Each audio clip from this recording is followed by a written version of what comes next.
Hey, what's up, you guys? It's Bloody Jacob here, and today I'm going to be bringing you not as much a review as it is like an overall look at the series. Um, Blood of Eden, which is written by Julie Kagawa. Really hope I'm pronouncing her name right. And if you guys don't know what the Blood of Eden series is, it's basically like a vampire dystopian post-apocalyptic kind of thing, I'd say. In this world, vampires have completely taken over pretty much. There's vampire cities, there's princes, and humans are used as, cattle, blood cattle, and the ones that don't submit and live in the cities, that are outside the cities and like the fringe and like just outer areas are a lot more ruin type, the buildings that the vampires destroyed and stuff. There's also these things called rabbits, which are vampires, except they've lost like all sense of like intelligence that really tells them who they are. And rabbits are basically like feral vampires, you could say, if you want to put it in simple terms. And our main, like I said, I'm not gonna like go over like a complete review detail by detail.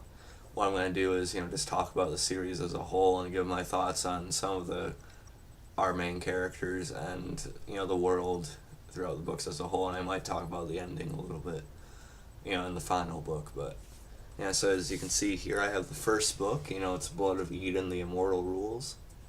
Incredible book. A really incredible introduction to the series, I'd say. I just seen this at my my school library, and it really just caught my eye, the cover immediately with the teardrop. It really just got my attention, and wow, it was a fantastic choice to pick this up. And after that, I bought my own copy very shortly after I finished it. So it's a great introduction. It's our main character is Allison Sekimoto, and she, like I said, is in the fringe. She never went into the city to submit to the vampires. She's part of a group of just survivors in the ruins and stuff like that. And she has a small group. They have to fringe and like binge for food and just like search for food, water. They have to go as far as just selling for spoiled food and different things like that. And it gets more and more scarce.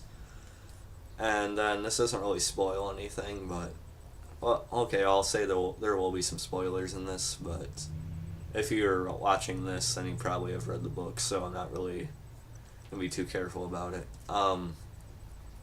Eventually her group is attacked by rabbits when they're out at night. When they stayed out too late scavenging, and then she is pretty much put near death by the rabbits tearing her up, but then she is sort of confronted by a master vampire named Kanan, or again, I'm not sure if I'm pronouncing his name right, but Kanan or Kanan, and and he offers her a choice, whether she wants to die a human or live, but live as a vampire, and she agrees to be turned into a vampire, and that's kind of where the story really starts taking off.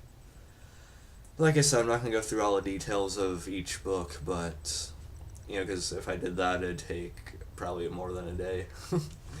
But, so that happens, and, and Kanan slowly teaches her more and more on how to be a vampire and how to behave and, use her intelligence to decide when to do what and how to control the demon inside of her and things like that, or at least try to. And so that's mainly what this book is about. Then she eventually meets this guy named Zeke. He's part of an actual human group, and he's everything that Allison's demon is, and he would never really hurt anyone unless he had to, and he just represents all of humanity that Allison lost, really. You know what I mean? And again, I'm not going to go into immense detail about it, and you can have fun watching my cat in the background as well. But, so there's Zeke. Kanan, like I said, is the one who turned her, and her vampire mentor, basically, and he's sort of connected to how the whole red lung virus started. And again, I'm not going to explain everything, but again, like I said, if you're watching this review, I'm assuming you read the books. So there's that, and then there's also a character named Jackal.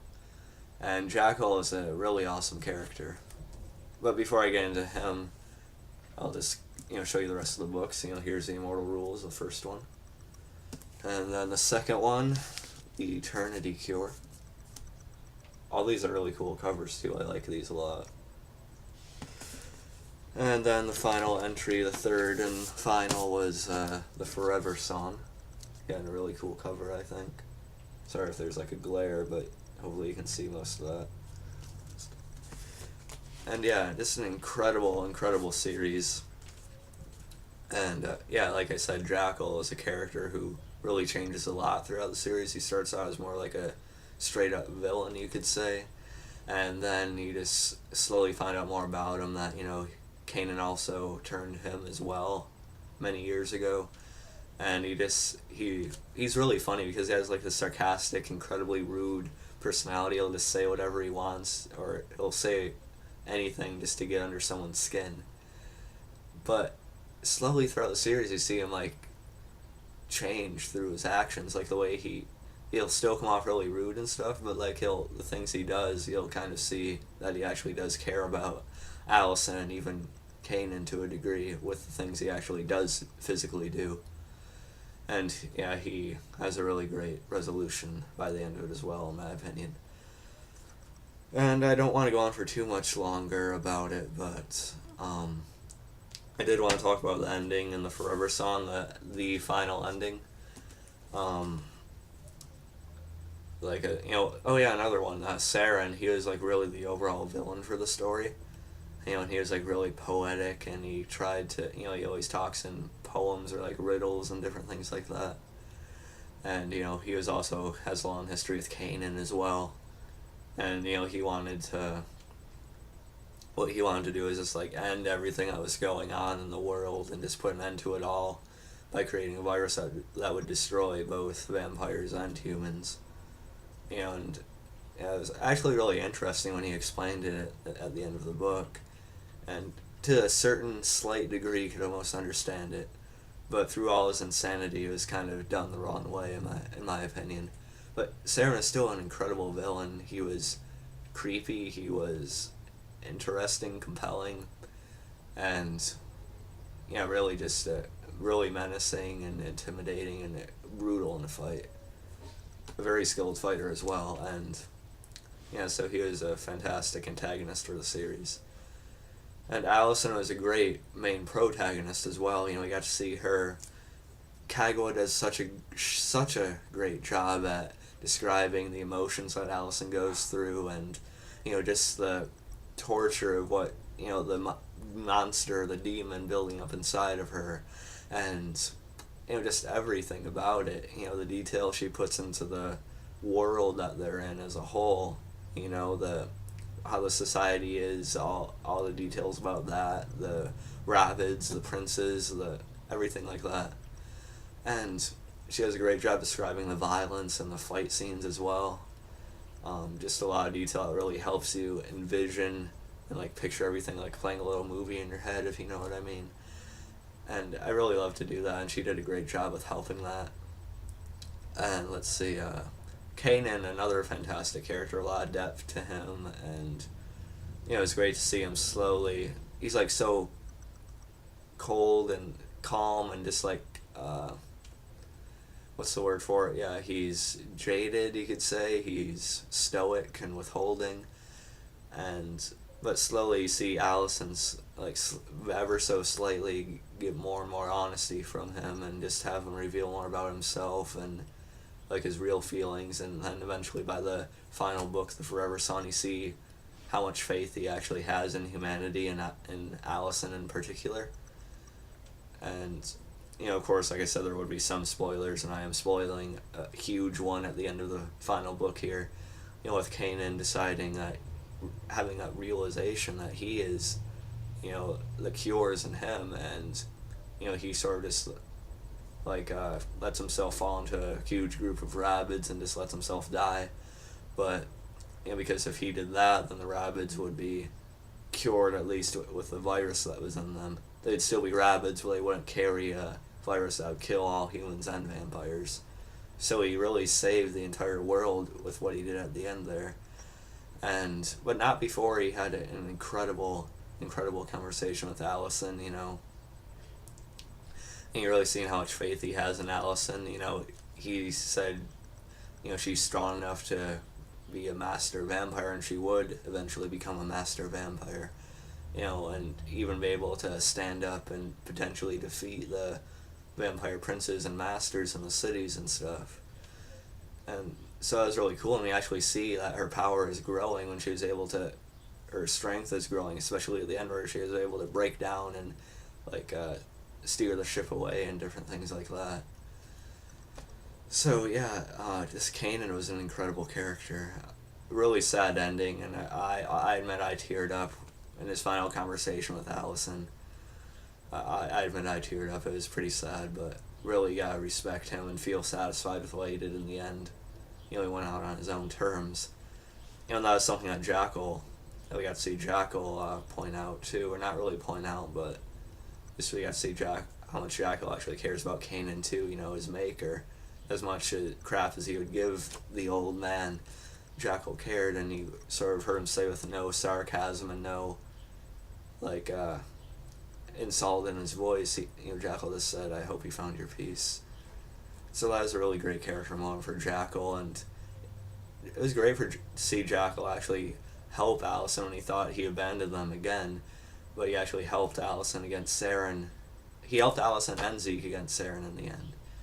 And he actually helped the humans as well, which is a huge leap from where we've seen his character begin in the first novel, and in the first book. And yeah, really, Jackal is an incredible character. Arguably the most development out of the characters in the series, I think, goes to Jackal. We got to see a lot through his actions, and a great send-off as he left to see the world, and he no longer had an incredible need to create a vampire army. And, you know, with Allison actually thanking him at the end, it was actually a great moment. And Allison, you know, of course, got a great ending as well with, you know, Kanan telling her that she would become a master vampire and create her own history and, you know, like bring the cure to all the parts around the world. You know, wouldn't completely take care of all the problems. You know, there'd still be vampires and humans, but at least it'd be a start, you know, something they could eventually build upon. And Allison would be that catalyst for that happening in the future. So that's really amazing to think about. So an incredible ending. You know, of course, Zeke was a great character as well. You know, you got to see him, you know, completely get 180'd on what he was. You know, he was a human that never wanted to be a vampire, but he was tortured and forced to become a vampire. And yeah, it was just great to see him like have to deal with himself and with Allison, you know, having to pull him through it all successfully eventually, but still many hardships, and I'm sure they'll face more. But yeah, so just a great series, everything about it, the world, the characters, so many emotions described so incredibly well by Kagawa, and just brilliant writing, absolutely brilliant, and really the best books I've ever read by far, and nothing can really top these. I consider all these books, you know, all these books right here, you know, to be a lot better than most TV shows and movies I've seen even. It's with the immense detail and character development in them. Just very impressive. And yeah, it's going to take a while for me to want to reread these again, just because I want the ending and everything that happened with the characters to settle in, and that might take a while. But I definitely recommend these books if you're a fan of vampires or post-apocalyptic type of stories. It's really well done in describing every aspect of it. Just incredible. And yeah, shout out to, what's her name again? Yeah, shout out to Freaky Fox Reader. You know, that's the name of the channel on here. You know, she does book reviews and different book blogs, you could say, or vlogs. And, you know, she did an incredible review on the Forever Song and the other two books as well. And she really inspired me to get this review, or like overview on the series out there. And yeah, I really had a good conversation with her about the books as well. Yeah, so she's a she really goes pretty in depth as well. So I'd recommend checking out Freaky Fox Reader for sure. And just look her up, you'll find her.